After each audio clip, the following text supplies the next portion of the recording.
So what if the systems that are, designed to protect society in a crisis are actually engineered to sacrifice you just to save the people at the very top? I mean, it sounds like the premise of a dystopian novel, right? But structurally speaking, it's actually the reality of how most modern global governance operates when it's put under severe pressure. It's wild to think about. I mean, think about walking across this massive suspension bridge. You implicitly trust the engineering, right? You trust that those sprawling steel cables and deep concrete pillars were designed to hold the weight of the traffic. Yeah, to absorb the shock of the wind, fundamentally serve the public good. You don't question it. Exactly. You don't question the geometry. You just assume it's working for you. But imagine if, over time, the internal geometry of that bridge secretly shifted, like the tension is no longer supporting the road. Whoa. Instead, the cables are quietly being rerouted just to keep the very top towers standing, protecting those highest points, even as the asphalt right beneath your tires starts to, crack and give way. Because the architecture is basically failing the people it was built to support, all while maintaining this illusion of a functioning bridge. Right. Welcome to today's Deep Dive, everyone. It is Thursday, August 6th, 2026. Today, we are extracting the core insights from Book 2, Chapter 4 of our source material, which is titled Adaptive Governance and the Diamond A-Spire. It's a really fascinating chapter. It really is. Our mission today is to look at this fundamental shift in how societies survive. We're mapping the transition from rigid captured systems, like that cracking bridge we just talked about, to an entirely new form of adaptive governance. Yeah, and we're going to unpack this geometric framework they call the Diamond A-Spire. Right, and we'll apply it to a real-world geopolitical choke point to see the stark difference between putting out fires and preventing them from sparking in the first place. Which matters deeply for you listening, whether you're, running a multinational company or just trying to navigate grocery prices. We're dissecting the systems that dictate your food supply, your economy, your whole world, basically. Yeah, it's huge, because to understand how we must govern the future, we have to tear down the mechanics of why our current systems are breaking. So let's start with the breakdown. The source material outlines 4 foundational spheres of any society. Right, the 4 spheres: politics, economics, the physical environment, and the social milieu. So in a perfect world, what is the geometry of how these are supposed to interact? Well, in a healthy, functioning society, those 4 interdependent spheres exist to serve society at large. Politics manages decision-making, economics allocates resources. The environment provides the bedrock of survival, I assume. Exactly. And the social milieu maintains cultural cohesion. Together, they enable human development. The text visualizes this traditional hierarchical structure as a diamond. It's broad at the center where the spheres interact, with leadership at the peak and the public base at the bottom. And we call this the gray diamond, right? Yes, the gray diamond. But the text argues this gray diamond is highly, highly vulnerable to being captured. Okay, let's unpack this. What do you mean by captured? Like violently taken over? No, it happens slowly. The spheres become captured by tradition, or maybe rigid ideology, corruption, coercion, even blackmail. When this happens, governance entirely ceases to serve society. So the geometry just breaks. It effectively reverses its flow. Instead of the peak organizing the center to support the base and the center are squeezed to preserve the power of the peak. Oh, wow. Yeah, the problem isn't just that we elect bad leaders, it's a captured geometry. The structure itself incentivizes self-preservation over public service. I want to make sure we are visualizing this mechanism correctly. Is a captured system sort of like a smartphone infected with malware? Oh, that's a good comparison. Right. Like you look at the phone, it turns on, the screen lights up, the battery says it's charging, it looks like it's functioning perfectly normally. But behind the scenes. Yeah, behind the scenes, its processing power is being secretly hijacked to mine cryptocurrency for a hacker somewhere, rather than actually prioritizing your phone calls or loading your emails. What's fascinating here is that is a highly accurate way to understand it. It really highlights the invisible nature of the capture. Because it still looks like a phone. Exactly. The hardware, so the institutions, the courts, the markets, might still be physically intact, but the operating system has been recoded to serve a hidden prime directive, which is insulating those in power. Right, taking all the processing power for themselves. Exactly. A captured gray diamond concentrates force at the top, and it uses that force to suppress any feedback from the bottom that might threaten its stability. But this brings us to the core friction of our era. Which is? The world is becoming intensely interconnected. Information is universally accessible. Decentralization is opening up entirely new possibilities for coordination. You just can't manage that with a rigid top-down system. You simply cannot govern a decentralized, hyper-connected world using a rigid gray diamond. The geometry shatters. Which means we need an upgrade. And Yep. this is where the text introduces the red diamond as the necessary evolution of governance.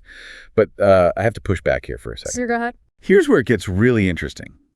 Because when I read about shifting away from traditional hierarchies toward decentralized networks, my immediate thought is chaos. Are we throwing out structural governance in favor of some kind of free-for-all? I get that. Because historically, a lack of firm structure usually ends terribly for the average citizen. A lot of people conflate decentralization with anarchy. But moving to the red diamond is actually the opposite of abandoning governance. It is a much more sophisticated form of it. Okay, how so? Well, the old gray geometry relied on forced coercion and rigid command, which we often mistake for true power. The red diamond restores actual power through 4 distinct forward-looking points. Right, the 4 points: vision, exchange, context, and evolution. Right. It isn't about eliminating leadership. It's about installing a system that constantly learns and adjusts based on high-fidelity feedback from its environment. Let's actually unpack those 4 points, because they sound great in theory, but I want to know how they work mechanically. Point 1 is vision. Now, I assume this isn't just like a corporate mission statement. Far from it. In the red diamond, vision is the capacity for anticipatory foresight. So, seeing things before they happen. Basically, a gray diamond looks at the past to dictate the present. A red diamond projects multiple future scenarios and reverse engineers the present to prepare for them.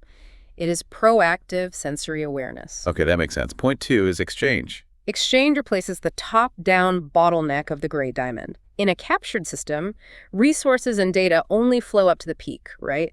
And commands only flow down. Which is super inefficient. Terribly inefficient. In the red diamond, exchange represents a multi-directional, real-time flow of value, information, and resources across all nodes of a society. Like lateral movement. Yes, it allows local communities to share solutions laterally without waiting for permission from a centralized authority. Okay, and context. How does that act as a structural point? Context is the system's situational awareness. It balances local realities with global pressures. Because the centralized authority often just applies blanket policies, right? Exactly. They might apply a single interest rate or a single agricultural mandate that works perfectly in the capital but just destroys a rural province. Right, right. So the context node ensures that governance is applied proportionally to the specific realities of different environments. That is huge. And that leaves the final point, evolution. Evolution is the most critical differentiator. It's the system's literal capacity to mutate structurally in response to stress. Because gray diamonds resist change until they break. Exactly. Red diamonds are designed with adaptive feedback loops. This allows policies, supply chains, and institutions to continuously iterate based on what the vision and context nodes are telling them. So we have the gray diamond, which represents the hard physical structure of our institutions, the hardware, basically. And we have the red diamond, which acts as the adaptive, anticipatory software, the vision, exchange, context, and evolution. That's a great way to put it, hardware and software. But how do these 2 geometries interact in the real world when a crisis actually hits? Because this is where the source material introduces the concept of the Diamond A-Spire. The Diamond A-Spire is a 3-dimensional model. It is the literal stacking of these 2 geometries. Literally putting one on top of the other. Right. You place the anticipatory red diamond on top of the structural gray diamond. Because we live in a world where external variables constantly assault our systems. Severe environmental droughts, sudden hyperinflation, political coups. Mass social disruption. Yeah. And crucially, these shocks do not hit a society uniformly. They don't just hit the whole system abstractly. No, they enter through a specific sphere or a specific quadrant of society. An agricultural blight hits the physical environment quadrant first. A banking collapse hits the economic quadrant first. Right. The architecture of the Diamond A-Spire is vital because it allows the system to perceive these external pressures in relation to their exact point of entry. I think of it like a high-tech meteorological radar dome built directly on top of a city's power grid. Ooh, I like that. Right, like a massive hurricane doesn't just hit the city as a broad concept.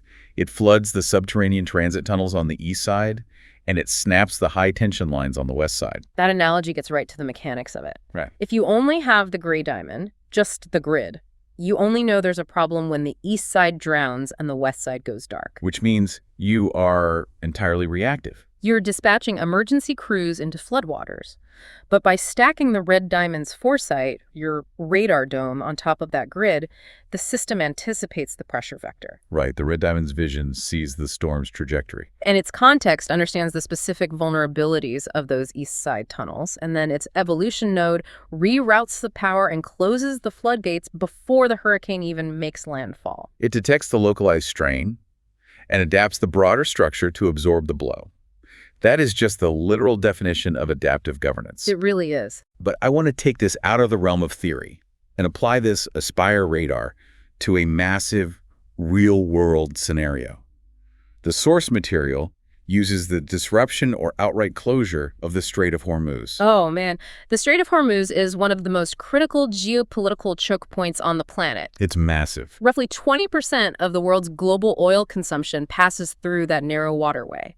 If a conflict shuts it down, the global ramifications are immediate and devastating. So let's look at this through the conventional reactive lens of a captured gray diamond. The strait closes. What happens? The gray diamond focuses entirely on first-order effects because it completely lacks anticipatory vision. So oil prices spike. Right. The immediate pain is a massive spike in oil prices.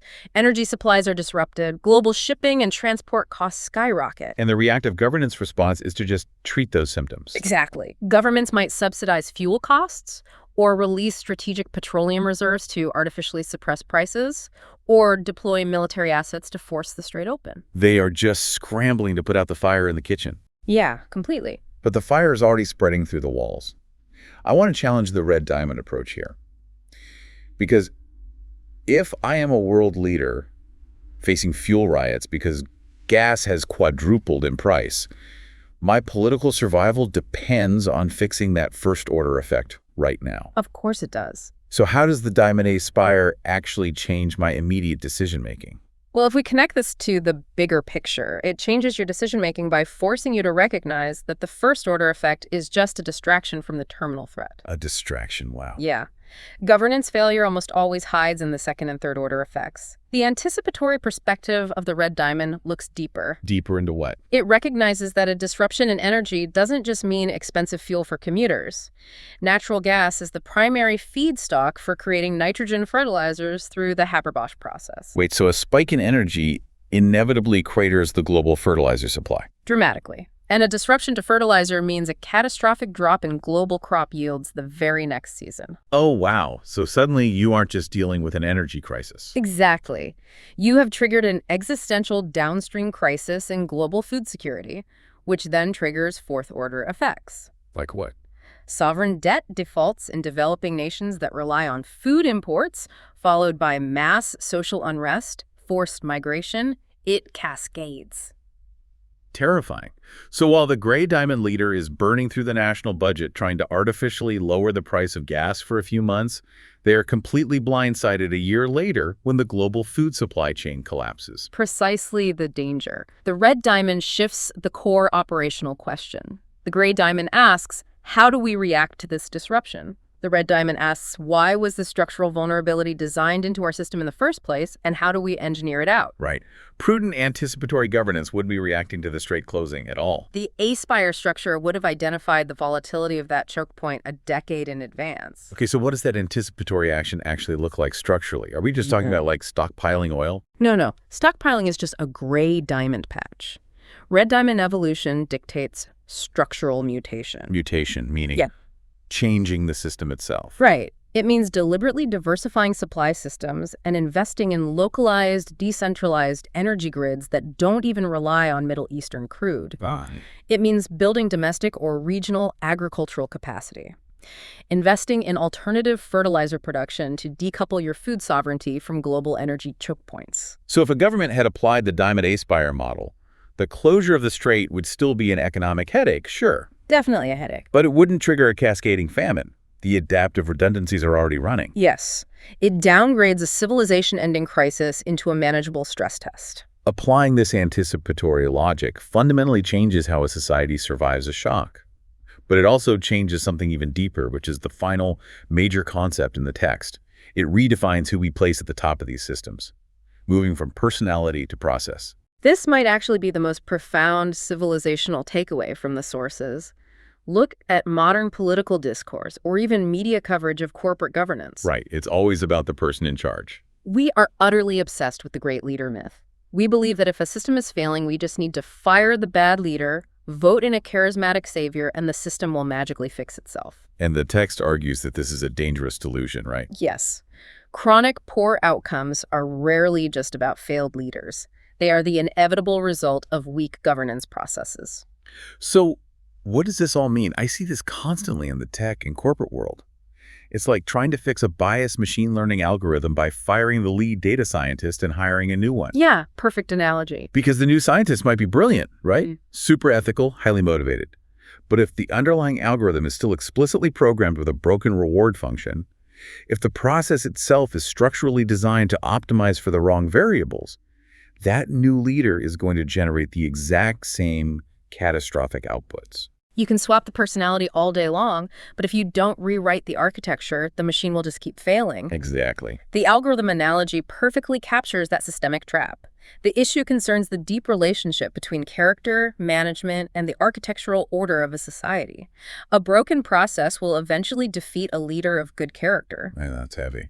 And worse, a process that lacks structural accountability, a captured gray diamond, will selectively elevate leaders who lack character, because those are the personalities most willing to serve the captured system. So embracing the Diamond A-Spire represents a monumental shift away from this leadership as personality idea. Yes. It stops waiting for a charismatic savior to fix the symptoms and moves toward governance as process, a disciplined, cyclical architecture that demands continuous learning, sensory feedback, and deep structural adaptation. It removes the fragility of relying on a single, fallible human at the top of a pyramid and replaces it with a resilient, distributed network capable of processing reality as it actually is. It is the necessary blueprint for any highly complex society hoping to survive the volatility of the coming decades. Wow. So let's tie all of this together for you listening. Today's deep dive explored the fatal flaws of captured reactive systems, the gray diamond, where structures quietly reorient to protect power rather than serve the public. We unpacked the upgrade, the red diamond, driven by vision, exchange, context, and evolution. Right.